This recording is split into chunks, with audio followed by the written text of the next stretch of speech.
আমরা সবাই ভুল করি, কিন্তু কজনই বা নিজেকে ক্ষমা করতে জানি? প্রতিটি মানুষের হৃদয়ে থাকে কিছু অপরাধবোধ, কিছু অজানা দুঃখ, যা বয়ে বেড়ায় বছরের পর বছর। আজকের গল্পে আসুন আমরা জানি কিভাবে নিজেকে ক্ষমা করার মধ্যেই লুকিয়ে আছে মানসিক শান্তি, আত্মমুক্তি এবং জীবনের আসল শক্তি।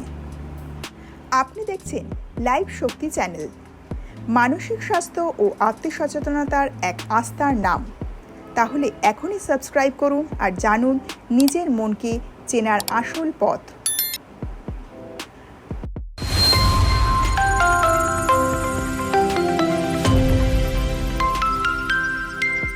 অপরাধবোধ এক নীরব যন্ত্রণা।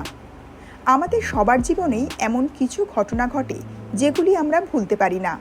হয়তো কাউকে কষ্ট দিয়েছি, হয়তো নিজের জীবনে ভুল সিদ্ধান্ত নিয়েছি।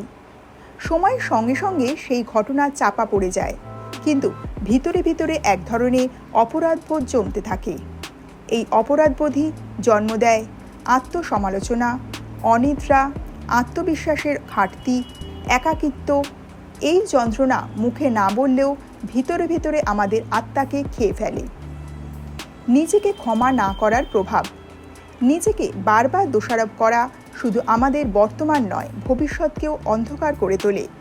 গবেষণায় দেখা গেছে, যারা অতীতের ভুলে নিজেকে ক্ষমা করতে পারে না, তাদের মধ্যে বিষণ্ণতা, উদ্বেগ এবং মানসিক অস্থিরতা বেশি দেখা যায়। তারা ভাবে, আমি ভালো কিছু ডিজার্ভই করি না, আমি এত বড় ভুল করেছি, আমাকে কেউ ভালোবাসবে না, আমি নিজের ওপর ভরসা রাখতে পারছি না। এমন মানসিকতা ধীরে ধীরে মানুষকে আত্মবিরোধী করে তোলে। ক্ষমা কি নিজেকে ছাড় দেওয়া? না, নিজেকে ক্ষমা করা মানে নিজেকে ছাড় দেওয়া নয়। এর মানে হলো নিজের দোষকে স্বীকার করা, শেখা এবং নিজেকে সেই ঘটনার জন্য চিরতরে গুঁড়িয়ে না ফেলা। আমরা ভুল করতেই পারি, সেটাই আমাদের মানুষ করে তোলে।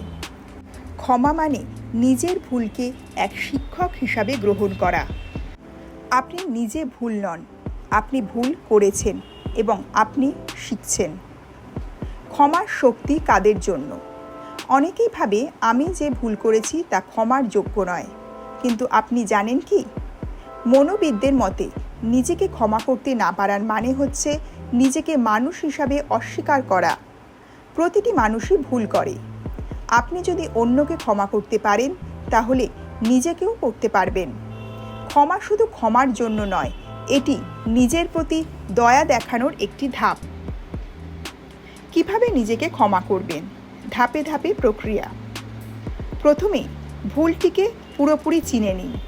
নিজেকে প্রশ্ন করুন, আমি ঠিক কী করেছি, কেন করেছি, তখনকার পরিস্থিতি কী ছিল। দুঃখ বা লজ্জাকে অস্বীকার নয়, গ্রহণ করুন।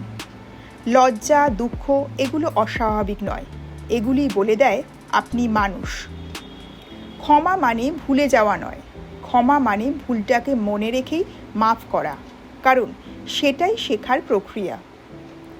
নিজের সাথে কথা বলুন।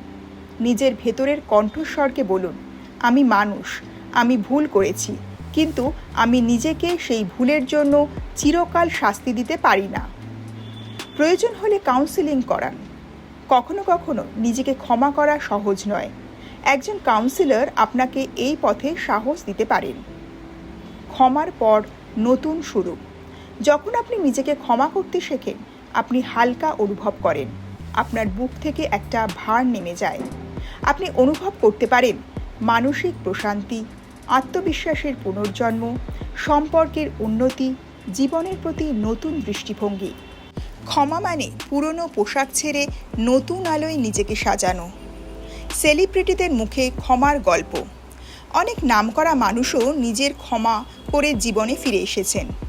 ঐশ্বর্য রায় এক সাক্ষাৎকারে বলেছিলেন, আমি যদি নিজের প্রতি কঠোর হতাম, আমি ভেঙে পড়তাম। সঞ্জয় দত্ত বলেন, আমি নিজেকে ক্ষমা না করলে কখনো দাঁড়াতে পারতাম না।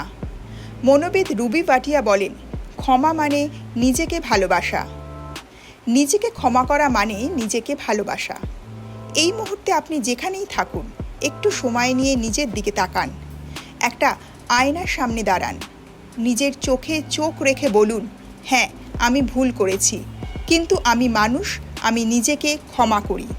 দেখবেন আপনার চোখে জল আসবে, কিন্তু সেই জল হবে মুক্তির। নিজেকে ক্ষমা করার মতো শক্তি খুব কম মানুষ গড়ে তুলতে পারে। আপনি যদি সেই পথে হাঁটেন, আপনি নিজের জীবনের আসল মুক্তিকে স্পর্শ করবেন। এই ভিডিওটি যদি আপনার মন ছুঁয়ে যায়, তাহলে অবশ্যই লাইক দিন, শেয়ার করুন আপনার বন্ধুদের সঙ্গে এবং সাবস্ক্রাইব করুন লাইভ শক্তি চ্যানেলটিকে। কমেন্টে জানান আপনি কি নিজেকে কখনো ক্ষমা করতে পেরেছেন। তাহলে বন্ধুরা, দেখা হচ্ছে নতুন পর্বে। ততক্ষণের জন্য মন ভালো রাখুন আর নিজেকে ভালোবাসুন। Yeah.